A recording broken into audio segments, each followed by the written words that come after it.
Hello friend, आप देख रहे हो हमारा चैनल ग्रो बुक्स। तो आज हम फिर से आपके लिए नई बुक लाए हैं, जिस बुक का नाम है loving your suppose when you feel like walking away. इसका मतलब शादीशुदा ज़िंदगी का गुजरता मुश्किल दौर और निराश दिलों के लिए सच्ची मदद। इनका लेखक का नाम है गैरी चैपमैन। तो चलिए बुक को आपको दो लफ्ज़ों में बताते हैं। Loving your space when you feel like working away में हम देखेंगे कि किस तरह से आप अपने पार्टनर के साथ अपने बिगड़ते रिश्ते को बेहतर बना सकते हैं। यह किताब बताती है कि किस तरह से अपने पार्टनर को अच्छे से समझ सकते हैं और उसकी अनकही बातों को भी सुनकर उसके साथ अपने रिश्ते को पहले से बेहतर बना सकते हैं। यह बुक किसके लिए है? वे जो अपने पार्टनर के साथ अपने रिश्तों को बेहतर बनाना चाहते हैं, वे जो अपनी शादीशुदा ज़िंदगी में एक मुश्किल वक्त से होकर गुजर रहे हैं, वे जो जानना चाहते हैं कि किस तरह से बिगड़ते रिश्ते को टूटने से बचाया जा सकता है। अध्याय नंबर 1। यह किताब आपको क्यों पढ़नी चाहिए? रिश्तों में कड़वाहट आना आम बात होती है। हमारा दिमाग खुद कभी कभी एक चीज़ को लेकर हमें दो बातें बताने लगता है। ज़रा सोचिए, जब आप खुद अकेले अपने ख्यालों को लेकर इतने उलझे होते हैं, तो जब एक और व्यक्ति आपके ज़िंदगी में आ जाएगा तब आप कितने उलझ जाएंगे। बहुत से लोग अपने पार्टनर से परेशान हो जाते हैं और उन्हें सिर्फ एक रास्ता दिखाई देता है, तलाक का। लेकिन जब आपकी ज़िंदगी में परेशानी आती है तो आप उन्हें सुलझाने की कोशिश करते हैं, ना कि आत्महत्या करने के बारे में सोचते हैं। उसी तरह से जब आपके रिश्ते में समस्या आए तो आप उन्हें सुलझाने की कोशिश कीजिए, ना कि रिश्ते को हमेशा के लिए ख़त्म करने के बारे में सोचिए। तो इस किताब की ये समरी आपको ये बताएगी कि किस तरह से आप अपने पार्टनर के साथ अपने बिगड़ते रिश्तों को बेहतर बना सकते हैं। इसे पढ़कर आप सीखेंगे तलाक लेना आपकी समस्या का समाधान क्यों नहीं है, किस तरह से आप अलग अलग स्वभाव रखने वाले पार्टनर्स को समझ सकते हैं, अफेयर का इस्तेमाल किस तरह से रिश्ते को मजबूत बनाने के लिए किया जा सकता है। अध्याय नंबर 2। तलाक लेना एक बार के लिए आसान रास्ता दिख सकता है, लेकिन यह है क्या? नहीं। हमारा समाज आज ऐसा हो गया है कि हम नई चीज़ देखते हैं, पुरानी चीज़ को फेंक देते हैं। जब हम नए मॉडल का फ़ोन देखते हैं तो हम अपने पुराने फ़ोन को फेंक देते हैं। हमारी ये आदत हमारी शादीशुदा ज़िंदगी में भी आ चुकी है। हम शादी में थोड़ी सी परेशानी आती ही तलाक लेने के बारे में सोचने लगते हैं। बहुत से लोग जब अपने दोस्तों से अपनी शादीशुदा ज़िंदगी में चल रही परेशानियों के बारे में बात करते रहते हैं, तो अंदर ही अंदर वे अपने दोस्त के मुंह से तलाक की सलाह सुनने की उम्मीद करते हैं।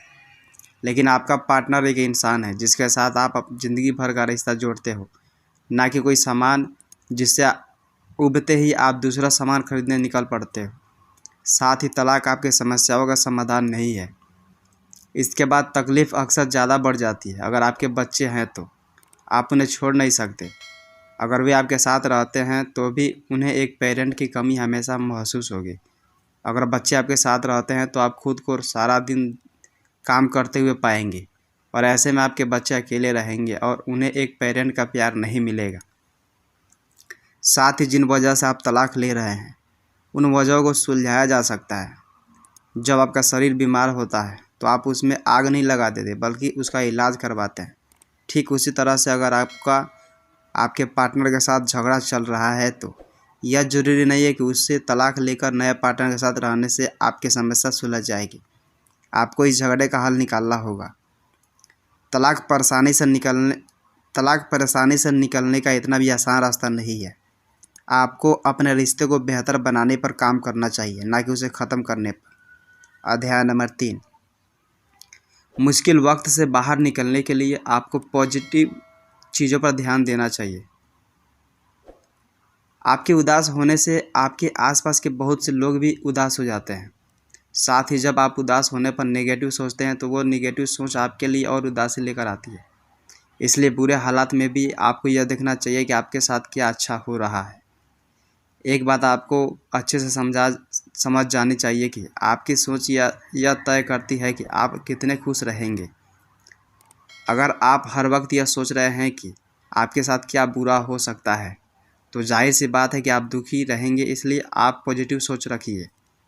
एग्जाम्पल के लिए वीडी को ले लीजिए, जिसका पति काफ़ी समय से बेरोजगार था। इस वजह से उन्हें अपने हर दिन के खर्चे में से बहुत कटौती करनी पड़ रही थी। वे फिल्में नहीं देख पा रहे थे और ना ही बाहर कहीं घूमने के लिए जा पा रहे थे। इस वजह से उनके रिश्ते में बहुत कड़वाहट आ रही थी। लेकिन तब वेडी ने अच्छी चीज़ों पर गौर करना शुरू किया। उसने यह देखा कि क्योंकि अब वे फिल्म नहीं देख रहे हैं, वे अब एक दूसरे के साथ ज़्यादा समय बिता रहे हैं और एक दूसरे को बेहतर तरीके से समझ पा रहे हैं। वेडी ने अपने पति को यह भरोसा दिलाना शुरू किया कि जल्दी ही उसे एक नौकरी मिल जाएगी और उसके बाद हालात अच्छे हो जाएंगे। नेगेटिव सोचना एक चक्र की तरह होता है। आप जितना ज़्यादा नेगेटिव सोचेंगे, आपका उतना ज़्यादा समय उसमें उलझते चले जाएगा। इसलिए अच्छा सोचिए। अच्छा सोचने से आप यह जान सकते हैं कि किस तरह से आप हालात को पहले से बेहतर बना सकते हैं। अध्याय नंबर 4। अगर आपका पार्टनर आपकी ज़रूरतों को पूरा नहीं कर पा रहा है तो उसकी मदद कीजिए। बहुत बार हम अपने दिमाग में अपने पार्टनर को परफेक्ट मान लेते हैं। हमें यह लगता है कि वह हमारे सारे काम कर लेगा और हमारी ज़रूरतों का ख्याल रखेगा, लेकिन जब वह हमारी उम्मीद पर खरा नहीं उतरता है तो हमें उसे तकलीफ़ होने लगती है। कुछ ऐसा ही हुआ लेखक के क्लाइंट्स जमाल और सुजन के साथ। सुजन एक बहुत कॉम्पिटिटिव सेल्सवुमन हुआ करती थी, जो कि अपने काम में माहिर थी। जमाल से शादी करने से पहले ही उसकी एक बेटी थी, जिसका वो बहुत ख्याल रखती थी। जमाल ने उसकी इन्हीं खूबियों को देखते हुए उससे शादी की थी, लेकिन शादी के बाद से उसे वो नहीं मिला जिसकी उसे उम्मीद थी। वो ये सोच रहा था कि जब वो सुजैन से शादी कर लेगा तो घर जाने के बाद उसे हर रोज़ अच्छा खाना और एक साफ़ सुथरा घर देखने को मिलेगा। लेकिन सुजैन अपनी पहली बेटी और अपनी शादी के बाद हुई दूसरी बेटी को संभालने में इतना व्यस्त हो जाती थी कि उसे यह सब करने का मौका ही नहीं मिलता था। यह सब देखकर जमाल को बहुत गुस्सा आ जाता था और वो सुजैन को बुरा भला कह देता था। कुछ ऐसा ही शायद आपके साथ भी होता होगा, जब आपका पार्टनर आपके हिसाब से काम नहीं करता है और आप उसे कुछ कह देते हैं। इसके ठीक बाद आपको एहसास भी हो जाता है कि ऐसा करने से समस्या ख़त्म नहीं होता बल्कि बढ़ जाती है। जमाल जब लेखक से मिला तो उसने सीख लेकर उसने अपना रास्ता बदला। उसने सुजैन से माफ़ी मांगी और एक अच्छा सा पति बनने का वादा किया। लेखक के कहने पर वो काम से घर आकर शिकायत करने के बजाय अपनी पत्नी को और अपनी बेटियों को गले लगाने लगा। इसके बाद से सुजैन उससे खुश हो गई और वो उसने पूछने लगी कि वो उसके लिए क्या कर सकती है। इसके बाद से हालात बेहतर होने लगे और जमाल को उसका अच्छा खाना भी मिलने लगा। अध्याय नंबर 5। अपने पार्टनर से समस्याओं के बारे में बात करने के लिए कभी कभी आपको उसे एक झटका देना होगा। बहुत बार आप अपने पार्टनर की किसी आदत की वजह से बहुत परेशान होते हैं, लेकिन आपका पार्टनर उस आदत को बदलने का नाम भी नहीं लेता। ऐसे में आपको उसे एक धक्का देकर जगाना होगा ताकि उसे समस्या का एहसास हो। आप अपने पार्टनर की जिस भी आदत से परेशान हैं, उसे उस आदत के नतीजे दिखाइए। एग्जाम्पल के लिए, अगर आपका पार्टनर बहुत सिगरेट पीती है तो उसे यह दिखाइए कि सिगरेट पीने से फेफड़ों का क्या हाल हो जाता है। उसे यह बताइए कि जब वो बीमार हो जाएगा तो आपका परिवार किस तरह के हालात में फंसेगा, आपके बच्चे किस तरह से रहेंगे, आपके खर्च किस तरह से बढ़ जाएगा। लेखक के सेमिनार में जिम और एमी नाम के एक पति पत्नी आए थे। जिम बहुत ज़्यादा काम करता था, जिस वजह से वो एमी को और अपने बच्चों को समय नहीं दे पा रहा था। समस्या का एहसास दिलाने के लिए एमी जिम को रिटायरमेंट हाउस लेकर गई। वहाँ पर जाने के बाद जिम ने उससे पूछा कि वो उसे यहाँ क्यों लाई है, जबकि उनके रिटायर होने में तो 27 साल है। तब एमी ने कहा, इसका मतलब तुम मेरे साथ हो और अपने बच्चों के साथ समय बिता सकते हो। इसके लिए मुझे अभी 27 साल इंतज़ार करना होगा। हमारे बच्चों को अपने पिता के बारे में पता लगे, इसके लिए मुझे अभी 27 साल इंतज़ार करना होगा। इसके बाद एमी ने कहा कि वो जिम के साथ बुढ़ी होने के बाद नहीं रहना चाहती, बल्कि जिम के साथ बुढ़ी होना चाहती है। फिर जिम को अपनी गलती का एहसास हुआ। जिम के पिता ने कहा था कि वे अपनी ज़िंदगी में कुछ कर नहीं पाएंगे और उन्हें गलत साबित करने के लिए जिम इतना काम कर रहा था। लेकिन उसे यह एहसास हुआ कि इस तरह से रहने पर वो अपने परिवार को खो देंगे। इसके बाद जिम ने एक दूसरा काम खोजा और अपने परिवार को समय देना शुरू किया। अध्याय नंबर 6, अपने पार्टनर के कंट्रोलिंग बिहेवियर को समझने की कोशिश कीजिए। बहुत बार हमारा पार्टनर हमें अपने हिसाब से रखने की कोशिश करने लगता है। वो चाहता है कि हम उसे हमेशा बताते रहें कि हम कहाँ पर हैं और किससे मिल रहे हैं। इस तरह के बर्ताव से कभी कभी आपको यह लग सकता है कि आपको कैद में रखा जा रहा है, लेकिन असल में ऐसा नहीं है। इस तरह के पार्टनर में दो तरह की बातें होती है। यह है कि उन्हें अपनी आज़ादी बहुत पसंद होती है, इसलिए वे आपसे अपने मन का काम करवाने की कोशिश करते हैं। दूसरा यह है कि वे चाहते हैं कि आप उन्हें अपने लिए ज़रूरी महसूस कराएं। वे चाहते हैं कि आप उन पर अपना ध्यान दें, जिससे उन्हें यह लगे कि आप उनके बहुत परवाह करते हो। यहाँ पर यह समझना बहुत ज़रूरी है कि आप उनसे बहस ना करें। बहस करने का कोई फ़ायदा नहीं होता। बहस करने से वो भी आपसे बहस करने लगेंगे और अंत में आप दोनों का झगड़ा हो जाएगा। इसलिए अपने पार्टनर की ज़रूरतों को समझिए और उसे पूरा करने की कोशिश कीजिए, लेकिन अपनी खुशी को बीच में मत आने दीजिए। एग्जाम्पल के लिए, अगर आपका पार्टनर चाहता है कि आप घर में रहकर घर का काम करें, बाहर का काम करने के लिए ना जाए, तो सबसे पहले यह समझने की कोशिश कीजिए कि वो क्यों आपको बाहर नहीं जाने देता है। इसके बाद आप उसकी उस ज़रूरत को किसी दूसरे तरह से पूरा करने की कोशिश कीजिए। एग्जाम्पल के लिए, अगर आपके पार्टनर को घर साफ सुथरा और अच्छा खाना चाहिए और इसलिए वो यह नहीं चाहता कि आप काम करने जाए, तो आप घर का काम करने के लिए किसी को रख लीजिए। इस तरह से दोनों की ज़रूरतें पूरी हो सकेगी। आप अपनी ज़रूरतों का ख्याल रखना कभी मत भूलिए, क्योंकि इस तरह से आप खुद खुश नहीं रह पाएंगे। जब आप खुद खुश नहीं रहेंगे तो आपके पार्टनर को भी खुश नहीं रख पाएंगे। अध्याय नंबर 7, अगर आपका पार्टनर आपसे अच्छे से बात न करे तो आपको एक प्लान की ज़रूरत होगी। बहुत बार हमें एक ऐसा पार्टनर के साथ रहना पड़ता है जो कि हमें गालियाँ देता है या फिर हमसे अच्छे से बात नहीं करता। इस तरह के लोगों से निपटने के लिए आपको एक प्लान की ज़रूरत होगी, लेकिन इसके साथ साथ आपको धैर्य और समझदारी से काम लेना होगा। अगर हम बात प्लान की करें तो सबसे पहले आपको अपने पार्टनर से उसके इस बर्ताव के बारे में साफ साफ बात कर लेनी चाहिए। उसे कहिए कि वो जिस तरह से आपसे बात करता है आपको बिल्कुल पसंद नहीं है। अगर इस पर वो मान जाता है तो आपको प्लान की ज़रूरत नहीं है, लेकिन अगर वो नहीं मानता तो आपको कुछ कदम उठाने होंगे। एग्जाम्पल के लिए, आप यह फैसला कर सकते हैं कि अगली बार जब आपको पार्टनर आपसे गलत तरह से बात करेगा तो आप उसे कुछ समय के लिए छोड़कर चले जाएंगे। आप अपने पार्टनर से यह भी कह सकते हैं कि अगर वह चाहता है कि आप उसके साथ रहें तो वह खुद में सुधार ले आए।